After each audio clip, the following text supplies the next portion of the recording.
Let's talk a little bit NBA as we move on here from the high school discussion. But I know you didn't get to see any games last night, but I know you've probably caught yourself up on what's going on. As of Thursday night, as we record this, there are, by my count, 4 Game 7s possibly still on the table out of the first round. Yeah, one we know for sure, Celtics and Sixers. And then Friday night tonight, there's 3 games that could force a Game 7. So yeah, no, we got one in the bank. Feel confident we'll at least get 1 or 2 others.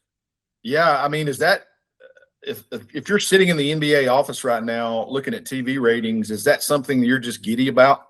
Oh, you're loving it. You're absolutely loving it. Yeah. And all your TV partners and streaming partners and everybody else right now that's involved with NBA broadcasting, man, this is a gold mine for you potentially. Not so with the series with the Knicks and the Hawks.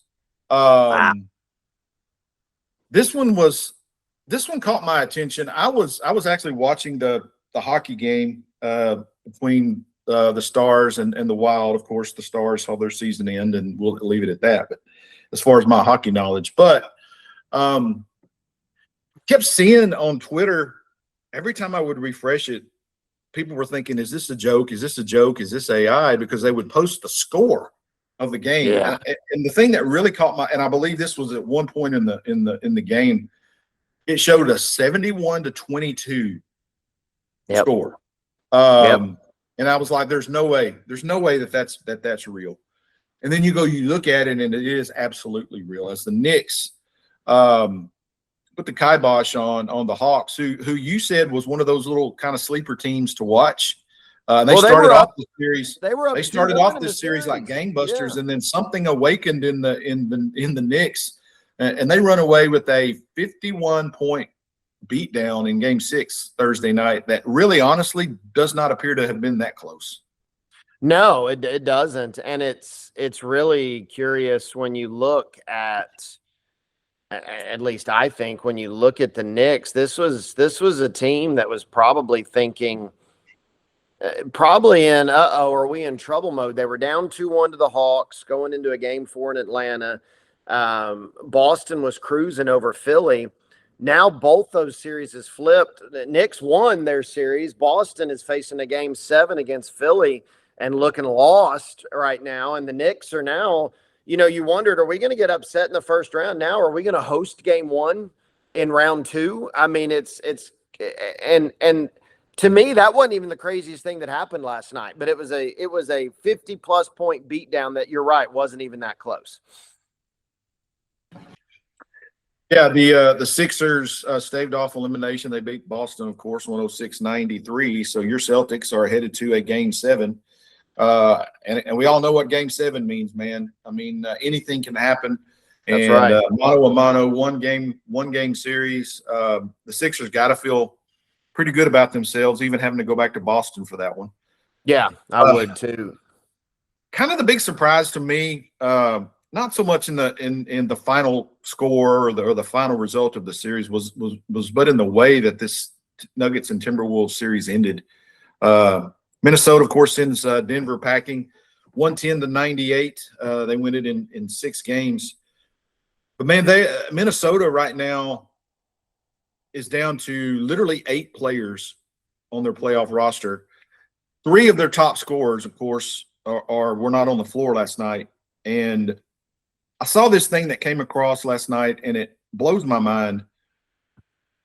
The Timberwolves won the clincher against Denver last night without Ayo Dosunmu. I'm not sure I'm pronouncing that right.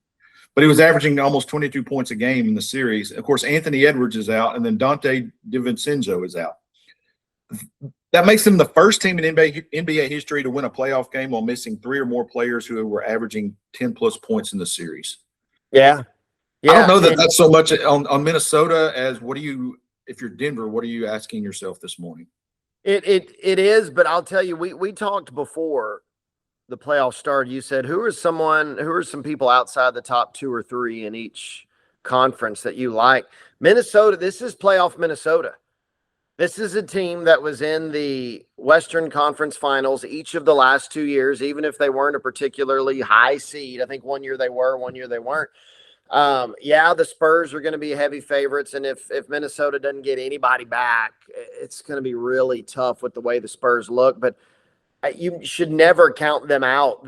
There's something about them in the playoffs that is just fascinating, and to see them go and take care of business that way, as limited as they were last night, that series with the Spurs. You got the two big French guys who are teammates on the national team going toe to toe, Gobert and Wembanyama. I do not see any way the Spurs run away with that thing. I think they're the favorites in that series, but the Timberwolves are. Minnesota is a tough. You go watch one of those games in Minnesota. That is a tough place to play. The crowd is into it. They play well. But boy, with you can maybe get Dosunmu back.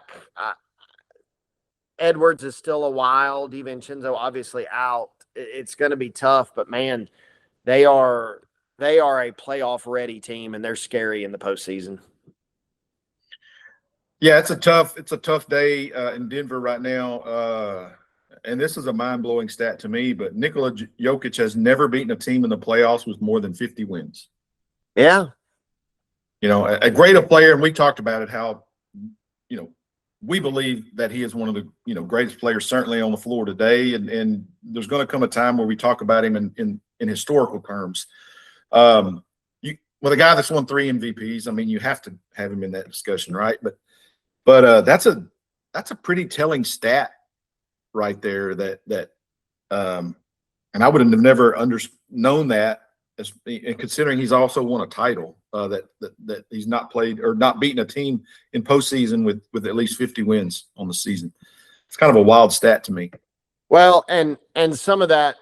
Okay, so in the Western Conference Finals, the year they won it all, they played the 7 seed, which was the Lakers with LeBron and AD. So, okay, they weren't a 50-win team, but that was because of injuries, and they got healthy by the end, and then they make it all the way to the Western Conference Finals. They beat the Heat, who upset the Celtics, who were a 50-plus, maybe even 60-win team that year in the Eastern Conference Finals. I mean, at the end of the day, they can't control the fact that, I mean, the Lakers weren't a 50-win team. I don't care. You beat LeBron and AD. They can't control the fact that the Heat beat the Celtics. But, yeah, you're right. I mean, and part of it is the Timberwolves just kind of have their number a little bit. I think twice they've been, in these last 3 years, they've been eliminated by the Timberwolves. I don't know that it's so much that Jokic can't beat a team with 50 wins. He may just not be able to beat the Timberwolves. Yeah, it's a great point. It's a great point. Kind of get vibes. I remember back in the day when the Mavs would struggle against Sacramento year in and year out. They would struggle against Phoenix year in and out. You know, it just kind of seemed to kind of roll a little bit year to year. So, yeah, maybe they could be just as simple as that. They're just not a good matchup for Denver in the postseason. But wrapping up our NBA discussion this morning. Again, as we record this, it is Friday, and man, some exciting games coming up tonight. All 3 elimination games, all 3 game 6s, all 3 could end up going to game 7. Detroit at Orlando. The Pistons trying to avoid, at least stay alive from and avoid what would be probably the biggest upset so far of the playoffs for sure. Cleveland and Toronto. This is a little bit surprising to me. As they go back to game 6 in Toronto, Cleveland just leads this series 3-2. They were really kind of my sleeper pick to go deep this year, and still may do it, but they're having a little bit of trouble here with Toronto in the first round.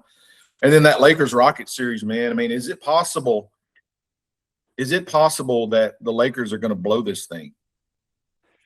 Yeah. Would that send LeBron James into retirement? Possibly. And, it's funny. I was shocked that the Lakers got up 3-0 in this series, right? I don't think anybody saw that coming. And now it's kind of now look, last night or the other night was kind of weird because you got Austin Reeves, who is just back, and everybody can say, why didn't they win? They had Austin Reeves back. Look, when a guy's gone for several weeks and has to work his way back in, it's not like it's seamless. It's never just seamless. It's not an easy transition. So I do expect a better Lakers team to show up tonight. The Rockets are feeling their oats. The worst thing I think for the Rockets would be if KD tries to come back. He's out game 6. You found a groove right now. Don't mess it up. Maybe next series if you advance it. But yeah, this is wild to have a team that I never dreamed would go up 3-0, and then staring down the possibility that maybe they're going to blow it. It's going to get real interesting in LA if they have to go back for game 7. Yeah, I think I read something where they've already ruled Katie out for game 6. So They have. Yeah, and they need to keep it that way. They need to keep him, and try to get him healthy, because right now he's KD MIA is what he is. But yeah, it'd be interesting to see LeBron as this series has gone on. Doesn't he seem to be kind of running on fumes a little bit? He is, and he hit the big shot in game 3. He was doing the yeoman's work in the first 3 games.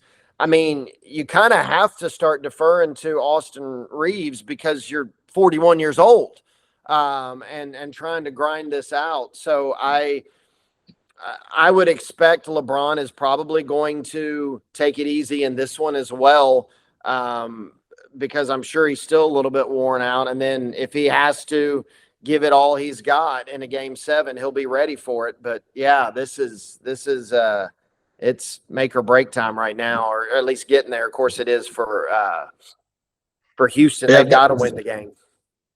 I think it has been, and we talked about this a little bit the other day. I think it's more, it would, and it sounds weird, but it is actually, I think, more beneficial long-term for the Lakers to consider sitting LeBron in game 6, having him rested somewhat for game 7, and extending the series to allow yourself as a team to get a little bit more healthy. I know that sounds really weird, and that's a man's take, but and if there was something to think about. If there was a chance that Luka was going to come back in the next round, maybe, but they've already said he's not. He will not be playing in the next series should they make it.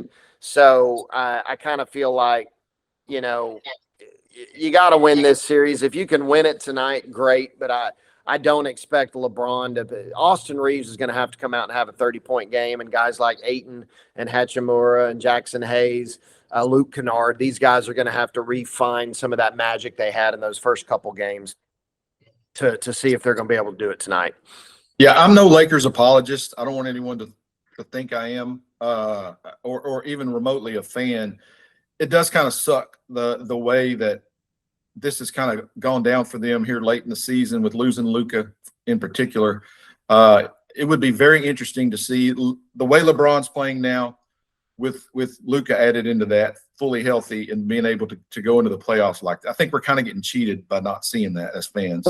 Well, who didn't want to see a potential Thunder Lakers series with both teams fully healthy?